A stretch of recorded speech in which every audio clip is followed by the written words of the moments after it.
أعوذ بالله من الشيطان الرجيم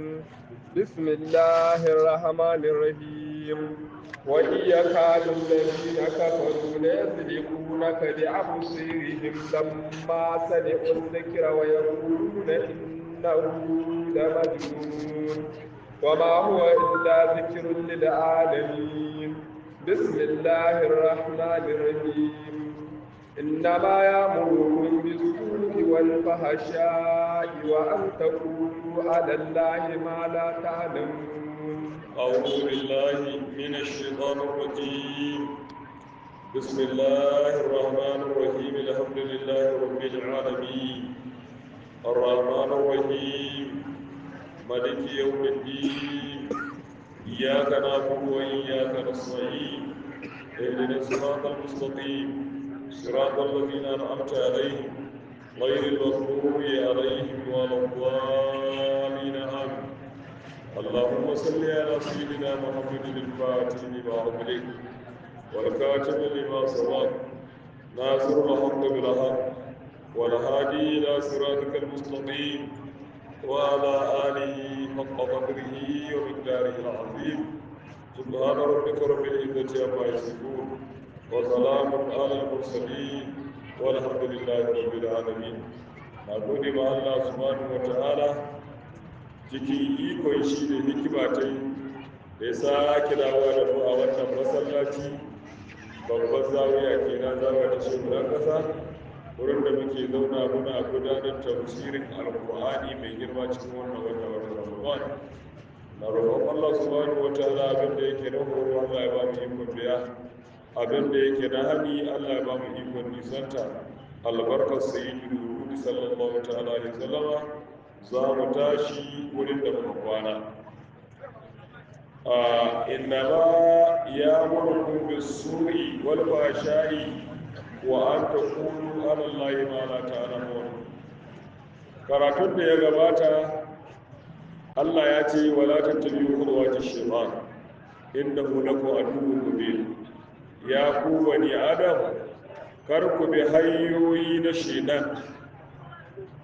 wato kar ku bi hanyoyi na shaytan ya raba ku da babban gobe na Allah da Annabi. Su ne kawace na shaytan, dan shi shaytan maƙiyi ne mai bayyanan na ƙiyayya gare ku. Inna ma ya'murukum, sani iyaka shi shaidan yana horonku da su'i da mummunan abu, abinda yake baya da kyau shi ne su'i, wato yana horonku da mummunan abu mara kyau. Wani ba sha'i ai da su'i ai al'isim, yana horonku da aiki na zunubi. Wani ba sha'i yana horonku da abu na alfasha, shi ma mummunan abu ne, ai alƙabihi shar'an, abin da yake munananne a shari'a. Inna ma ya murkun bi su hazihi kal illati,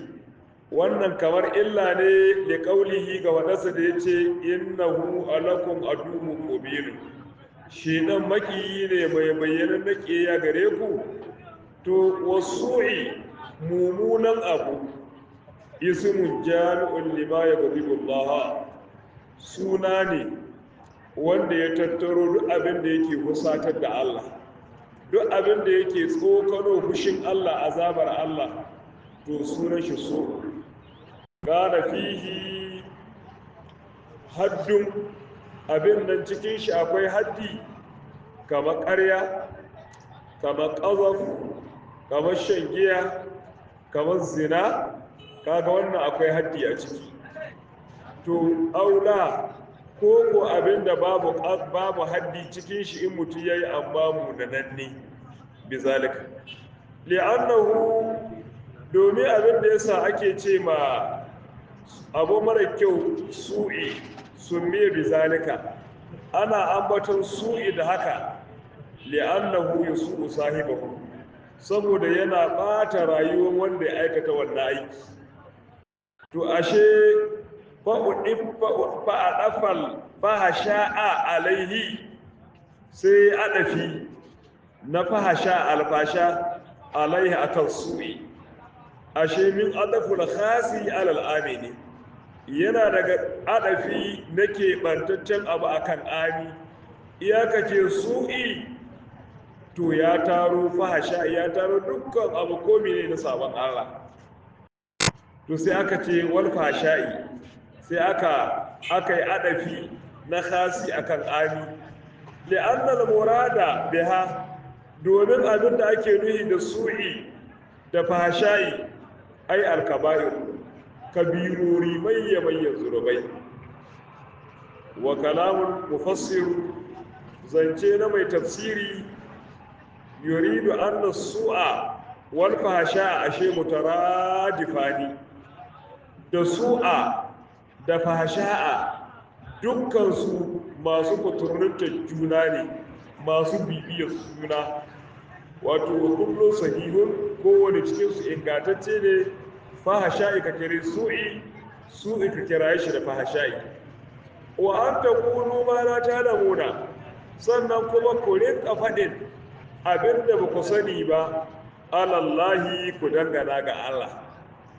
min taharimi ma lam yuharrim na haramtar da abinda Allah subhanahu wataala bai haramtar ba kalba hirati kamar dabba bahira wa sa'iba da dabba sa'iba wal wasila da dabba wasila wal hami da dabba hami dukkan su waɗannan jiya ayi bayanin su wa gairihi da wani su bahira su wasila su sa'iba su hami wani su kamar riƙon dodanni a mai da su abin bauta to duka Allah subhanahu wataala ya haramta wa iz qila lahum wa idza qila lahum ittabi'u ma anzala Allah qalu bal nattabi'u ma alfayna alayhi aba'ana awalau kana aba'uhum la ya'qiluna shay'an wa la yahtadun wa idza qila lahum ittabi'u ma anzala Allah قالوا بل نتبع ما ألفينا عليه آباءنا ولو كان آباؤهم لا يعقلون شيء ولا يهتدون وإذا قيل لهم yayin da aka ce musu ayyul kufar sune kafirai aka ce musu ittabi'u ma anzalallahu ku bi abinda Allah ya saukar min at-tauhidi shine ta Allah la ilaha illallah muhammadur rasulullah sallallahu alaihi wasallama sannan kuma wata halilin tayyibati da halitta tsarkaken abubuwa wanda Allah ya tsarkake ya halitta su alu sai su ce la mu ba za mu wadi wannan kalimar tauhidi ba za mu bi wato tahlilil tayyibati ba mu halitta abinda Allah ya halitta ban ba haka ba mu dai na tabi'u muna biyan ma alfaina alaihi aba'ana abinda muka samu ai alfaina wajirna aba'ana alaihi abinda muka samu uwayenmu da kakanninmu akai to bisa gare za mu zama suka ci min ibadatul asnami na bauta wa gumaka wa tahrimus sawa'ir da haramcin dabba sa'iba walbaha'ir da dabba bakhira ala ta'ala Allah madaukakin sarki yace a yattabi'unahum in za su bi uwayensu da kakanninsu wato za su bi su cikin aikin bata walau kana aba'u naqiluna shay'a ko da hike uwayensu dama sun zamo ba su fahimci wani abu na musulunci ba mi amruddin to sai su koyi da su wala ya hata nuna ilal haƙi ba sa shirituwa zuwa ga gaskiya to tunda ba sa shirituwa zuwa gaskiya menene koyi da suwa ashe wala hamzatu lil inkari alhamza ta inkari ce walau kana aba'uhum la yaqiluna shay'an ta inkari ومثل الذين كفروا كمثل الذي ينعق بما لا يسمع إلا دعاء ونداء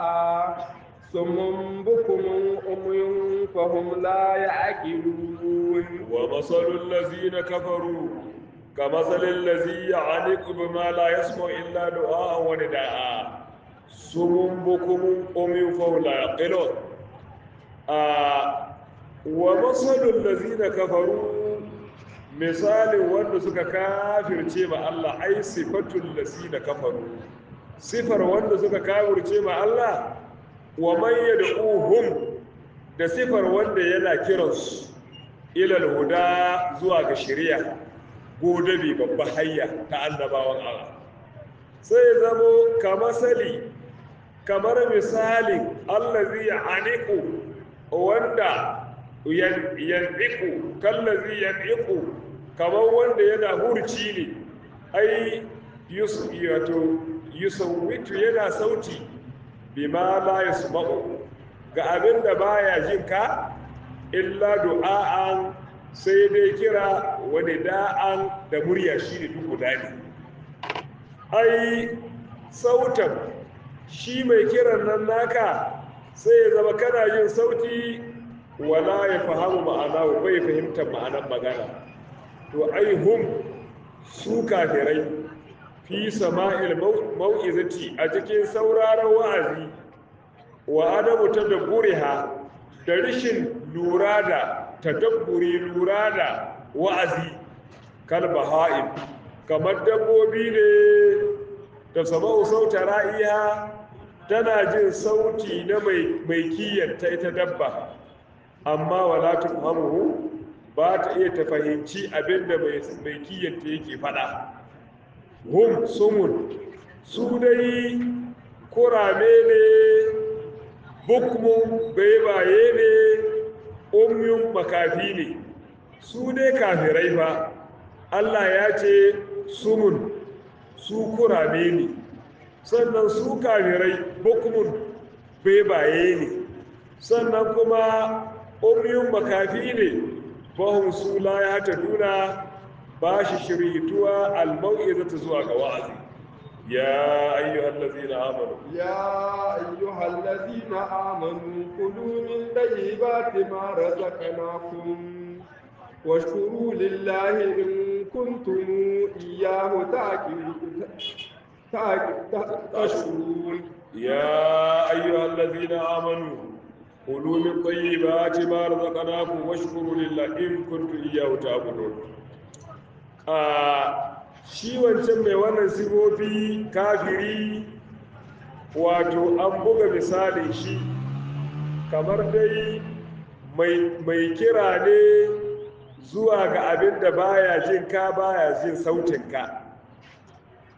to sai Allah subhanahu wataala ya bada misali ai wal ma'ana anna masalul kuffari fi adami sama'il bawa'iz wal ayati wal barahin al qadi'a wato misalin ko kafirai a cikin rishin sauraron wa'azi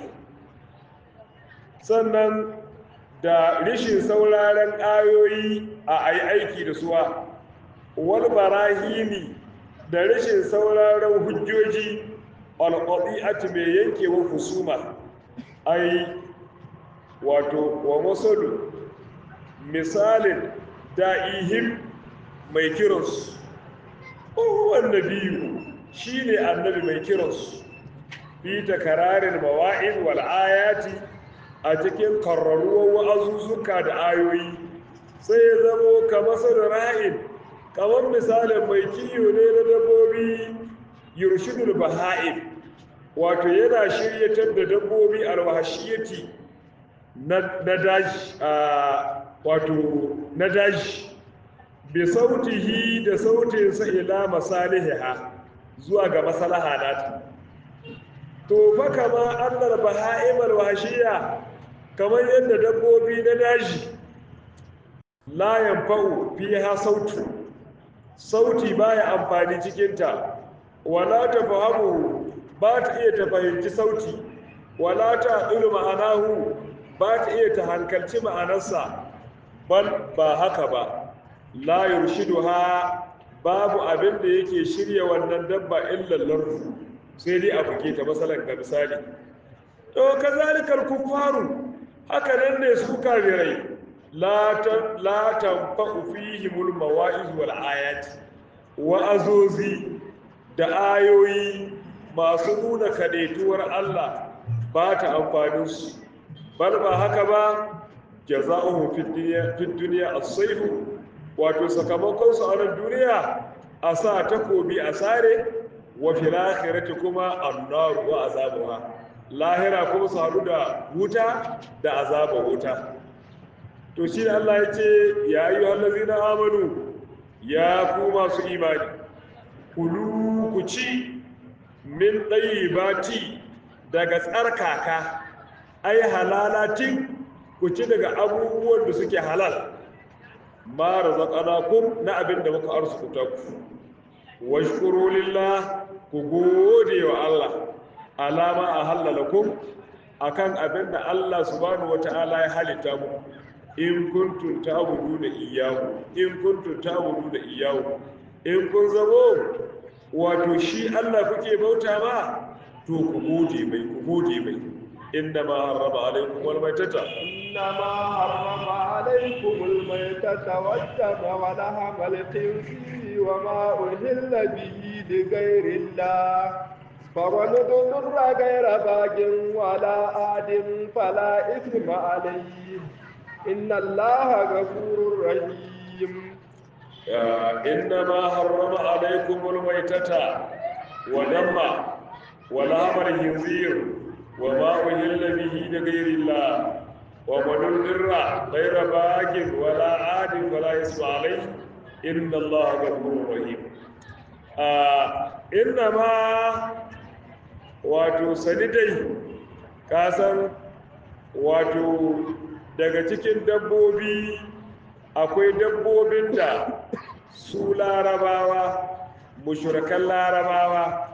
suka ce ba su aza musu kaya ba su noma da suwa ba su komi da su an sakan mawai abin gida wasu dabbobi aka yi aiki da su aka yi komi amma nono ba a tatsawai an bar abin gida ko wasu dabbobi a yi musu bulallai shi ke da sai a ce to an sake su wai na abin gida ne to Allah subhanahu wataala ya ce duka waɗannan abubuwa da suka haramta ma kansu Allah bai haramta musu ba to in kuna son ku ji haramci gashi inna ma harrama alaikumul maitata sani abinda Allah subhanahu wataala ya haramta muku ku ci shine mushi maskai akuya ta mutu ba a yanka ba ko tunkiya ta mutu ba a yanka ba ko sanuwa ko taguwa wato su mutu ba a yanka ba ya zama mushi ai akaluha cin wannan daba ya zama haramu tunda dai ba a yanka ba tunda ba a yanka ba wannan dabba cinta ya zama haramu ai izil kalamu domin magana ai fihi tana cikin magana cin nama abinda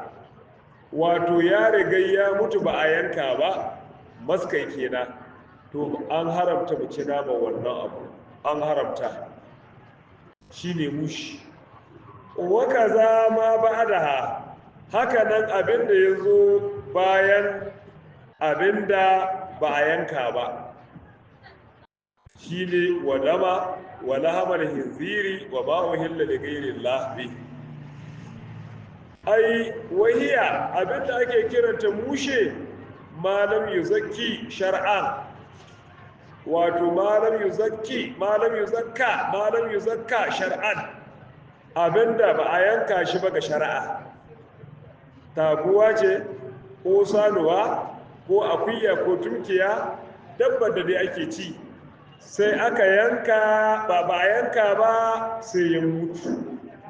ya zama mushi cin shi haramun ne amma wa ulhiqa bis sunnati ma ubina min alhayy ay rizgar bis sunnati a cikin hadisin annabi sallallahu alaihi wasallam ma'ubina abinda aka nisantar da shi min hayyin daga dabba mai rai to shi ma biha ya shiga cikin abinda an ka haramta guci kamar misali tumkiya ko taguwa ko sanuwa za a yanka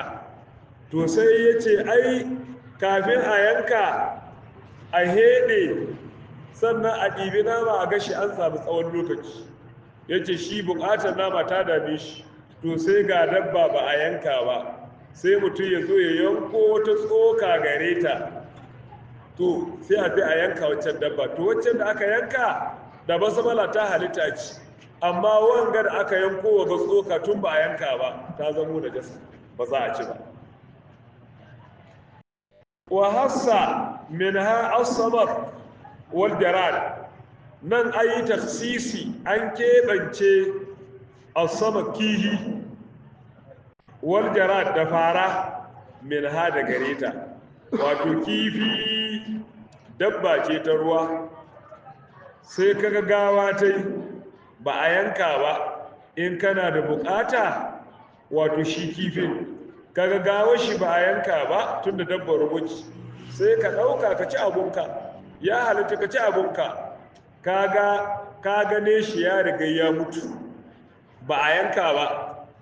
to sai ka ɗauki abinka ka ci abinka saboda dabbar ruwa ce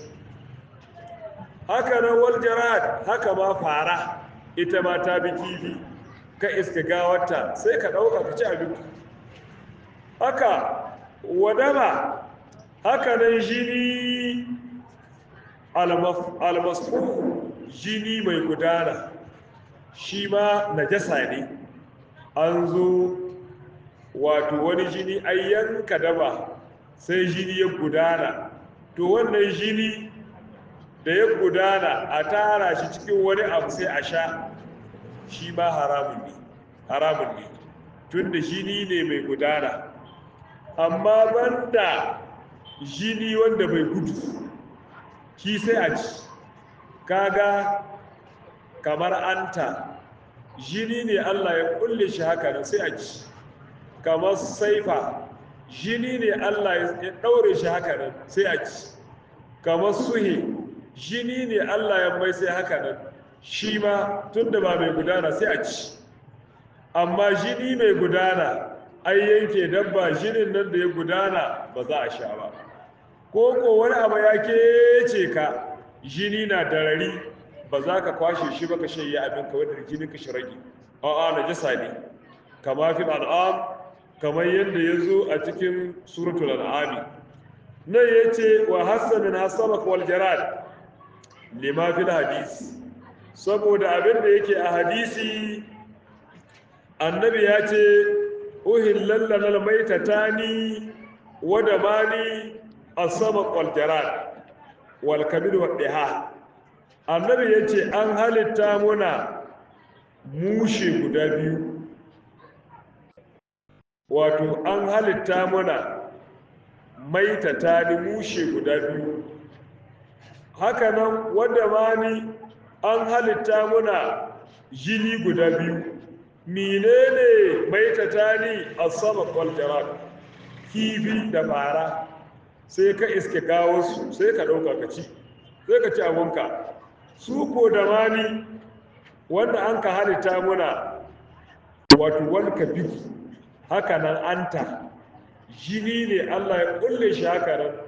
na dabba sai a ci hakanan wato waɗaya da hakanan saifa shi ma jini ne Allah ya ɗaure shi hakanan tun da ba mai gudana ba sai a ci amma misali kayi bismillah kayan ke ɗan dabba jini ya gudana mun san najasa ne sai ka fara hida to da ka kai kana hida akwai gilibba jini ne Allah ya ɗaure shi hakanan sai a ci akwai anta jini ne Allah ya mai sai hakanan sai a ci anta hakanan saifa hakanan sufi dukkan su jini ne Allah ya mai da su hakanan sai a ci jini ne ba mai gudana ba jini ne ba mai gudana ba to sai a ci shi ne aljaradu as-samak wa jarad su ne mai tatani su ko da mani su ne alkabid wa dihan an halitta mana sai mu ci abinmu tun da ba jini ne mai gudana ba wala hamar hinziri haka nan Allah ya haramta muna mu ci naman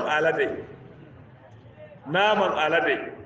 Allah subhanahu wata'ala ya haramta muna mu ci naman alade. To nan hassan lahama ƙur'ani ya keɓance nama, aka ce haramun mu ci nama na alade, ko ka yanka shi ko baka yanka shi ba haramun. Sai aka ambace nama, ba a faɗi ƙasa ba, ba a faɗi jiyoji ba, ba a faɗi bata ba, sai dai aka faɗi nama, haramun mu ci nama alade. To li'annahu dan shi nama ai mu'zamul maqsudi shine mafi girman abin nufi. In ka ji ai yanke dan dabba mafi girman abin nufi ai na wato ai shine nama, to da haka aka ambace shi. To wa gairuhu wani nama tabaqul lahu shi ma ya bi cikin haramci, tunda aka ce wani nama ƙasa ne su ma haramun ne, ƙasan alade. Haka nan fata ta alade ita ma najasa ce, ba za mu ci ba. Kai tunda ya ce wa gairuhu tabaqul lahu har da gashin shi, gashin alade ba za ka yanka shi ba ka ce kana so a yi maka barko ko a yi maka wani zane da shiya, ba a yadda ba. Amma a mazhabar shafi'iyya, a mazhabar imamu malik, shi ne naman alade haramun, ƙasan alade haramun, wato fata alade haramun, amma wato gashin shi in kasa albakas kai yanko shi ka zo kan wanke, to a wurin imamu malik sai ka je a yi maka umarni da shi ya halitta.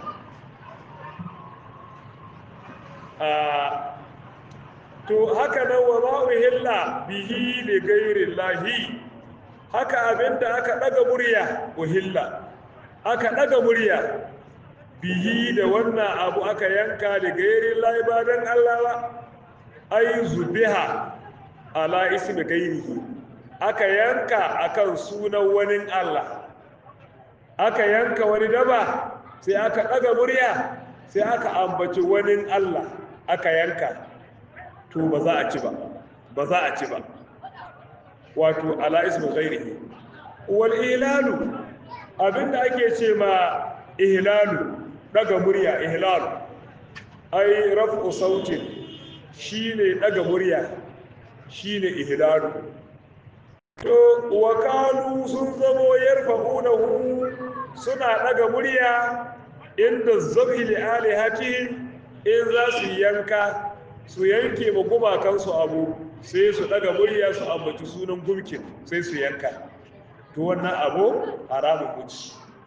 Amma fa manundurra wanda aka buƙatar da shi ai alja'atul laruratu, larura ta buƙatar da shi ila akali shay'in, zuwa ga cin wani abu mimma zukira, daga abinda anka ambata anka ce ba a ci.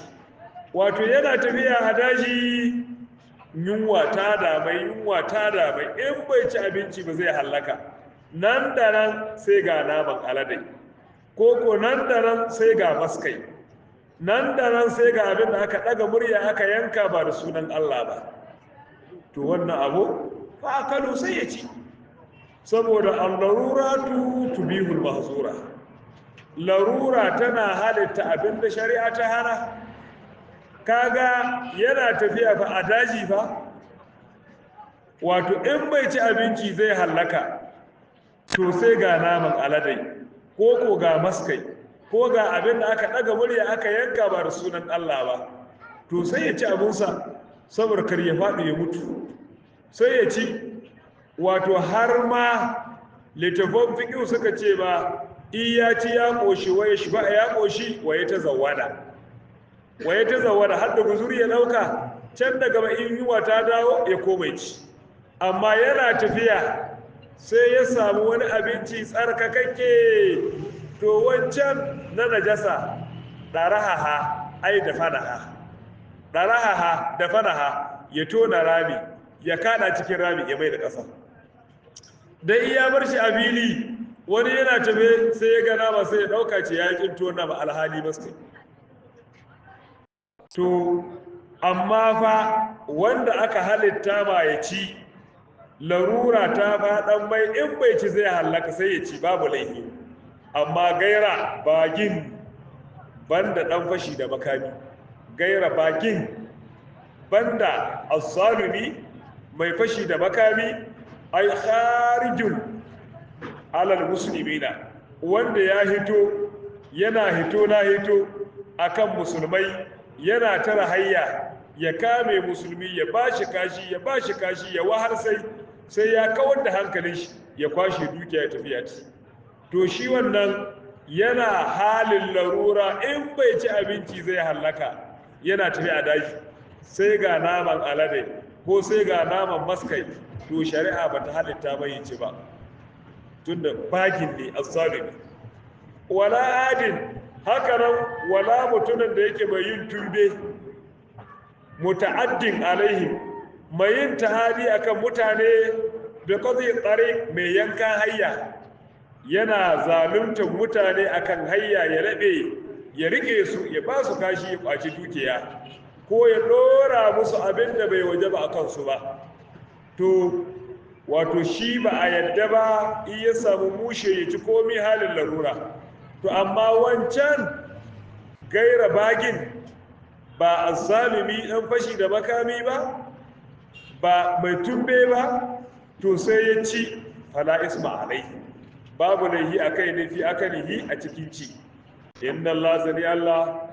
gafurun Allah sarki ne mai gabara li auliyaihi ga masoya ne Allah shi mai gabara rahimun Allah sarki ne mai jin kai mai tausayi bi ahli da'ati ga masu mai biyayya Allah kai tausaye mu haisu wasu alahun fi zalika ta inda Allah subhanahu wataala yayyalwata musu a cikin haka mutum yana tafiya halin larura in bai ci abinci zai hallaka sai ga najasa naman aladai ko maskai sai ya ɗauka ya ci kaga Allah ya yalwata amma sai dai waka rajal bagi wal adi tunda Qur'ani ya ce gaira bagin wala adin kaga an toke su ko to waka rajal bagi mai hito na hito akan musulmai mai zaluncinsu ya amshi dukiyansu banda shiya haka nan banda adi mai ta'adi mai ƙetare iyaka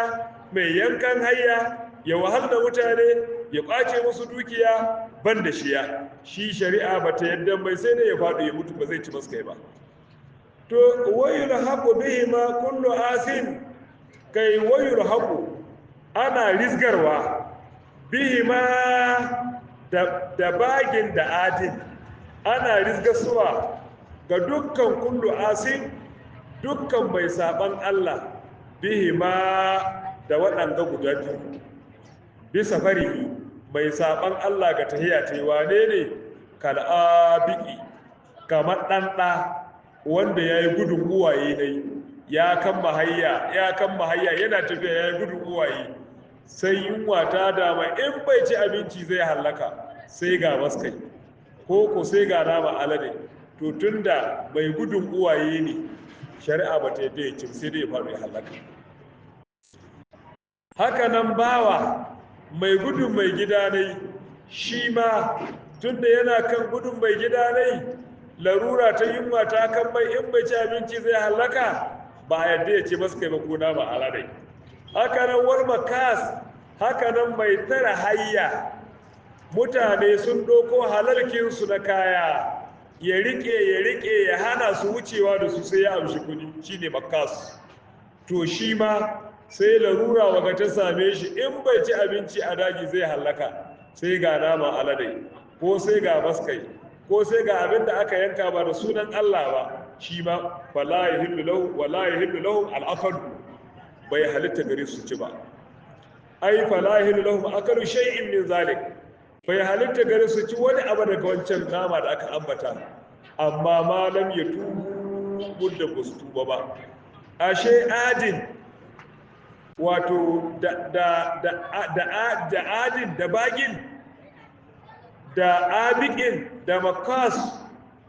to waɗannan da aka ce sun faɗan badaji in ba su ci abinci za su hallaka sai ga maskai su ba za su ci ba domin da ba su tuba ba in sun tuba sun daina wannan aiki na yankan hayya na ƙwace dukiyar mutane ko ɗan ɗa mai gudun uwaye ko bawa mai gudun mai gida ne ko makas sun tuba sun bari to su ma in larura ta sami su irin haka in ba su ci abinci za su hallaka sai ga nama alade ko mushe sai su ci tunda sun tuba daga wancan aiki wannan magana wa alaihi shafi'in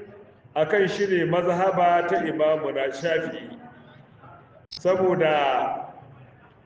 annal asiya bi safarihi la ya'kulu min al-maytati illa in taba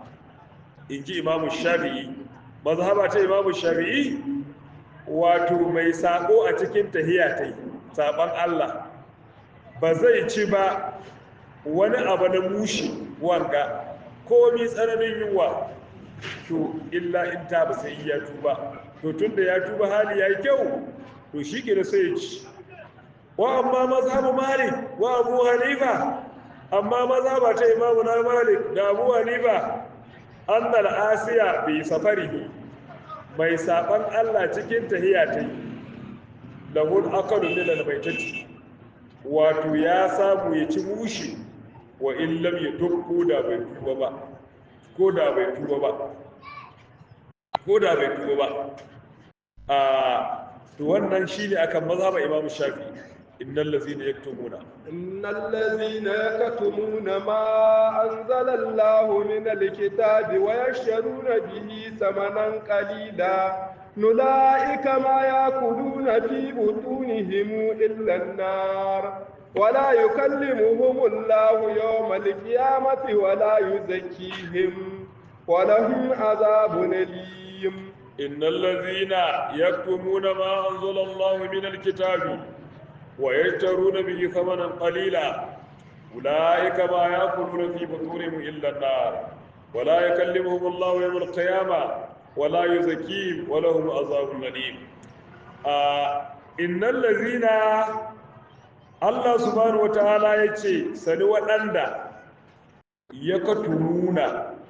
suke ɓoyewar ma anzalallahu min alkitabi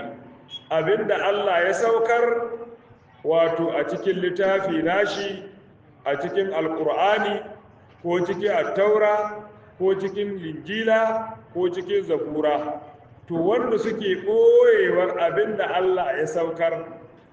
almustamilu wanda ya tattaro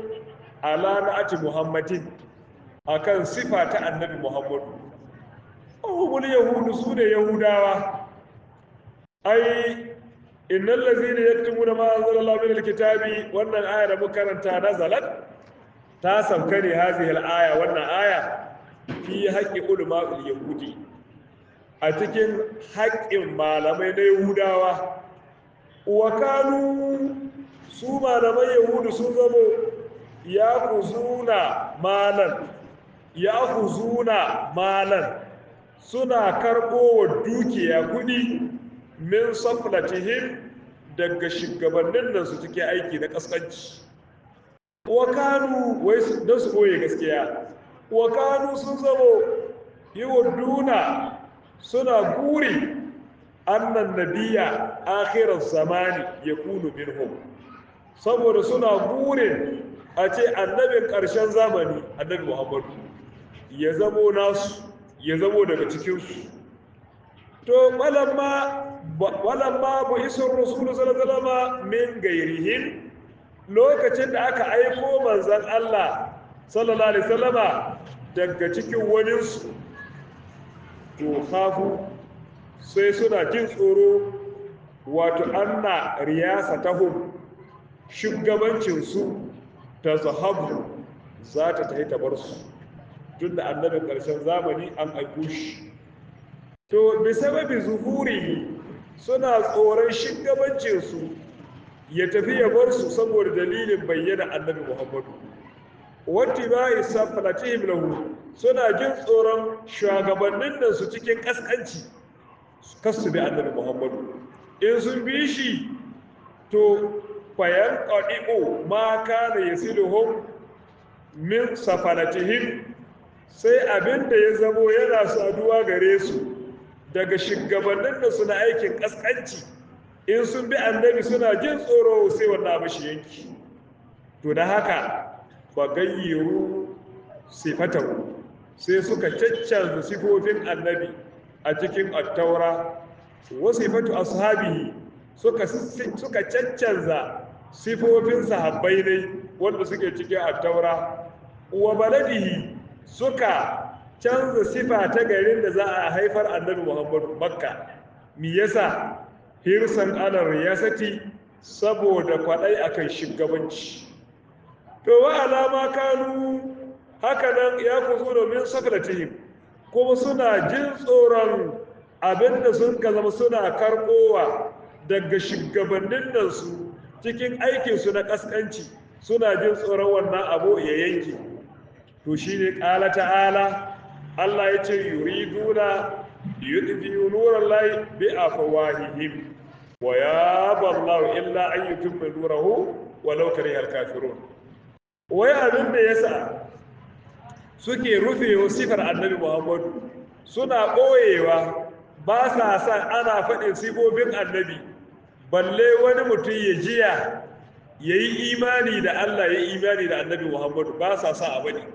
wai don su ɓoye haske na musulunci. Yuriduna suna nufin liyudfi'u nurallahi, su kashe haske na Allah, na addinin su kenan,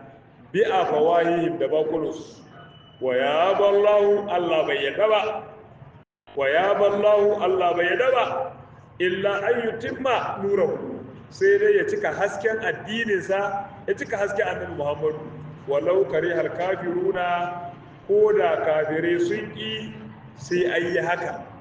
To shi littafi wanda ya tattaro sifofin annabi Muhammadu sallallahu alaihi wasallam sai suna ɓoyewa, ba sa sa a faɗi, balle wani ya jiya ya yi imani da Allah ya bi annabi Muhammadu. Wa yashtaruna samanan qalilan, wa yashtaruna suna musayyowa samanan qalilan, yan kudi yan kaɗan, bihi da ɓoyewar sifar annabi Muhammadu. Samanan qalilan min ad-dunya, suna karɓowar yan kudi kaɗan ne na duniya, yar kaɗan ne balle abin da ke cikinta, don su ɓoye sifar annabi Muhammadu. Ya kusunahu, suna karɓo waɗannan kuɗi ba, badalahu musayyar gaskiya, min saflatihim, daga shugabannin da su cike aikin kaskanci, sai su karɓo don su ɓoye sifar annabi, fala yuhirunahu, ba su bayyana sifar annabi, wai khawfa fautihi alaihim, jin tsoron ka waɗannan kuɗi su kumce su rasa su. Ula'ika, sani wance ne ka waɗannan mutane masu rufe gaskiya don su nemi biyan bukata ga wasu a basu wani abu. Ma ya kulu na fi buturihim, ai ba komi suke ci cikin cikunansu ba, illan nara, sai dai wuta ce suke ci wa kansu. Kuɗin da ake basu suna ɓoyewa, suna ajewa, don su rufe sifar annabi Muhammadu, su rufe gaskiya. To ba komi suke sa cikin cikurin sai dai wuta, li'annaha,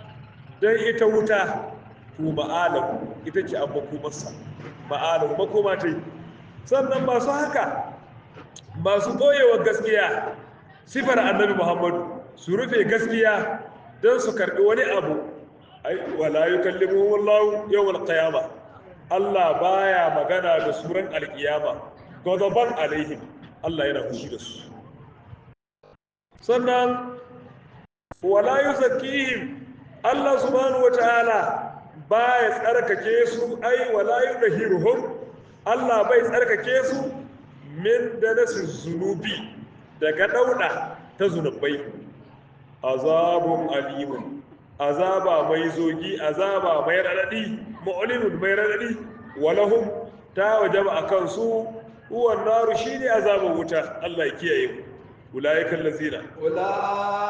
allazina ishtaraw ad-dalalata bil hudi wal azaba bil maghfira fama asbarahum 'ala an-nar. ulaika allazina ishtaraw ad-dalalata bil hudi wal azaba bil maghfira fama asbarahum ala nar. Allah subhanahu wataala ce ulaika sani waɗannan mutane fa masu rufe gaskiya don su karɓi wani abu daga shugabannin ne nasu, ba sa son a faɗi sifar manzon Allah balle a yi imani da shi, balle a so manzon Allah. to ulaika sani waɗannan mutane allazina su ne waɗanda ishtaru dalalata suka musayyo bata bil huda da shari'a, suka ba da shari'a wato suka karɓo bata. kaga wannan kasuwanci yayi riba? Ai bai riba ba. mutumin da zai ba da imani ne, ya ba da mutuncinsa, ya ba da addininsa don ya karɓo wasu 'yan kuɗi, don ya ɓoye sifar annabi Muhammadu, ya ɓoye gaskiya, wannan kasuwanci bai riba ba. mutum ya sai da lafira ta yi don duniya, kasuwanci bai riba ba. ula'ikan lazina tarau dalalata bil hudai, ai aka zuwa sun riko bata badalahu musayyi shari'a fi duniya a duniya, wal azaba bil maghfira suka karbo ma kansu azaba su da kansu bil maghfirati marmakin gafara. ai ita gafara al mu'addatu lahum fil akhirah, abin tani dawa gare su a lahira. law lam yaktubu inda basu koyi gaskiya ba, inda basu koyi gaskiya ba, Allah ya tare da musu gafara ta zunubansu. in ko sun mutu cikin gafarar zunubai ai sai aljanna. to Allah wato subhanahu wataala ya musayya musu azaba marmakin gafara. inda su yi imani ba su boye gaskiya ba, da sun zauna cikin gidan gafara aljanna. to amma yanzu an hana musu gafara, an hana musu aljanna dalilin marmakin sun yi aiki na rufe gaskiya, an ba su azaba. kai fa ma asbaruhum ala nari, kai wannan fa mamaki abu ya hankurtar da su akan wuta.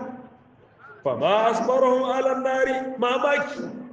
abu ya hankurtar da su akan wuta. ai ma ashadda sabrahum, abu ya tsanantar da hankurinsu akan wuta. ai wannan fa ma asbarahum wa huwa ta'jibul lil mu'minina min irtikabihim mujibati ya min gairi mubalati, shine mamaki na mu'minai. masu imani suna mamakin su, sun haye ma abinda yake wajautar da shiga wuta min gairi mubalatin, ba tare da kulawa ba. ka san dai mutum yana karatu ya biyo wurin sifofin annabi Muhammadu sai ya shashafa ya rufe, baya sa wasu su jiya balle su gane sifofin annabi Muhammadu, wai don kar abin da yake karbawa ya rasa. to an sa shi a wuta, to fa ba asbarahum ala nari, mamaki aba ya hankurtar da su aka wuta. mamaki inji mu'minai, suna haye ma abin da ke wajautar da shiga wuta min gairi mubalatin, ba tare da kurawa ba. in ba haka ba, wa illa idan ba haka ba, ai fa ayyu sabrin lahum, wani hankuri ya tabbata gare su akan wuta. zalika bi anna Allah nazzala alkitaba bil haqq wa innal ladhina ikhtalafu fil kitabi lafi shiqaqin ba'id. zalik bi anna Allah nazzala alkitaba bil haqq wa innal ladhina ikhtalafu fil kitabi lafi shiqaqin ba'id. zalika wancan abu menene allazi zukira, shine abinda aka ambata menene min akalihim fara, na cin su wuta, ko kuma min akalihim naru, na cewa wuta za ta ci su ta zama fa'ila. wa ma ba'adahu, da abinda yake biyuwa bayan maganar wuta, abinda yasa za su haɗuwa da wuta, bi annallaha bi sababi annallaha bi sababiyya, bi annallaha bi sababi annallaha, saboda dalilin Allah. aina zalal kitaba bil haqq, Allah ya saukar da littahi kuma bil haqqi ya saukar da shi tare da gaskiya ai muta'alliqun bi nazala wato yana haɗe da nazala Allah ya saukar da shi da gaskiya shi littafin Qur'ani amma sai ga kafirai fakatalafu sai suka yi sabani fihi cikin Qur'ani haisu amanu bi ba'dihi wa kafaru bi ba'dihi ta inda suka yi imani da ba'alin Qur'ani suka kafurce ba ba'alin Qur'ani ai bi katbihi da boyewa sifar annabi Muhammad sallallahu alaihi wasallam boyewa sifar annabi Muhammad sallallahu alaihi wasallam to rishin imani ne da wasu ayoyi na littafi wato mutum ya yarda da komi amma sai ya zo wurin sifar annabi Muhammadu sai ya ɓoye ya rurrufe baya sai ya faɗi sifar annabi balle a yarda da ajita a yarda da ishiya yana ɓoyewa to wato imani ne da ba'alin ayoyi da kafurce ba ba'alin ayoyi to shi ko alƙur'ani duka ko da aya guda mutum bai yarda da ita ba shi kenan musulunci ya kore yayi ridda ana san ƙur'ani mu riƙa duka gaba ɗaya mu yi imani da shiya kar mu yarda da wasu ayoyi ba mu yarda da su ba to duk wanda yake ɓoye wasifar annabi Muhammadu bai yarda da waɗannan ayoyi ba ne wa innal ladzina talawu bil kitabi sai waɗanda suke sabani a cikin littafi na Allah bizalika da haka su wane ne wahumul yahudu su ne yahudawa wakila wasu suka ce a'a ba yahudu ba ma al-mushrikuna ana magana ne akan mushrikan larabawa fil qur'ani a cikin danganar al-qur'ani sun yi sabani haisu qala ba'dhum ta inda sashen su ba'alin su wato sashen su ya ce qur'ani shi'run qur'ani waka ne wa ba'dhum sashen su sun ce qur'ani sihirun sihiri ne kaga magana bata zama daya ba wasu sun ce qur'ani shi'run waka ne wasu suka ce a'a qur'anin nan sihirun sihiri ne wa ba'dhum sashen suka ce qur'ani ki ba ka ba ki hanatu suka ce bokanci kaga magana bata zama ɗaya ba ya zama kame kame kenan ka san yin abu ya zama kame kame babu gaskiya a ciki to wasu sun ce qur'ani waka wasu sun ce qur'ani sihiri wasu sun ce qur'ani bokanci kaga ba magana guda ba alamun ba gaskiya to wasu ma suka ce kai shi wanda aka saukar ma qur'anin nan wanda aka saukar ma qur'ani suka ce sha'iru mawaƙi da cewar annabi Muhammadu wasu suka ce kai wanda aka saukar ma ƙur'anin nan sahirun mai sihiri ne wasu suka ce kai wanda aka saukar ma ƙur'anin nan kahinun boka ne kaga dai wasu sun ce ƙur'ani shi yake da wannan sifofi wasu sun ce wanda aka saukar ma ƙur'ani shi yake da wannan sifofi kaga magana ba ta zamo ɗaya ba to sun yi saɓani a ciki to waɗannan mutane lafi shiqaqin ba'idin wallahi sun tabbata a cikin sabani shiqaqin ay khilafin sabani ba'idin mai nisantar da suwa adil haqqi ga barin gaskiya ai fa man amana bi ba'din wanda yi imani da ba'alin ayoyi wa kafara bi ba'din ya kafirce wa ba'alin ayoyi wannan mutum ai lam yusadiful haqqa bal huwa ba'idun anhu wannan mutum bai dace da gaskiya ba kai wannan yana madisanci ga barin gaskiya wa man qala min al mushrikina wanda yace daga mushrikai innahu shi'run aw sihrun aw kihanatun wanda yace qur'anin nan sihiri ne ƙur'anin nan waƙa ne ƙur'anin nan bokanci ne au gairi zalika wanda ya faɗi haka ai lam yusadiful haqqa bai dace da gaskiya ba bal huwa fi bu'din anhu wannan yana cikin nisanta ga barin gaskiya. Ashe wa bi hadhihi aya da wannan aya ne ashe tammar raddu ala jami'i man kafara kana min al-yahudi aw al-mushrikina. Da wannan aya ashe raddi mai da magana ya tabbata akan dukkan wanda ya kafurce ma Allah, ya kafurce ma annabi, ya kafurce ma Qur'ani, ko yahudu ko mushrikai. Wannan aya tana musu raddi ne. Innal ladzina ikhtalafu bil kitabi lafi shiqaqin ba'id, sun tabbata a cikin sabani mai nisantar da su ga barin gaskiya. To wannan shine nisf kenan. Abinda muka karanta daidai Allah ka ba mu ladan shi, abinda muka yi kuskure karancin fahimta Allah ka yabe muna. Allah ka ba mu lafiya, Allah ka ba mu zama lafiya, Allah ka ba mu kwanciyar hankali. Abinda yake tara hankalin musulmi da musulunci Allah subhanahu wataala Allah kai maganin shi. Da roƙon Allah subhanahu wataala marasa lafiya wanda suna gida ko suna asibiti ba su lafiya Allah ka ba su lafiya. Mu da muke cikin lafiya Allah subhanahu wataala Allah ya ƙara mu da koshin lafiya. Yan uwa da suke tutturo sakonnin neman addu'a Allah kai ne masani akan bukatunmu, Allah kai ne masani akan nasu bukatu, Allah ka biya saboda dukkan bukatunmu na alkhairi. Muna roƙon Allah subhanahu wataala ƙasar mu Nijar Allah ka ba mu lafiya, ka ba mu zama lafiya. Abin da yake tada hankalin musulmi da musulunci Allah kai maganin shi.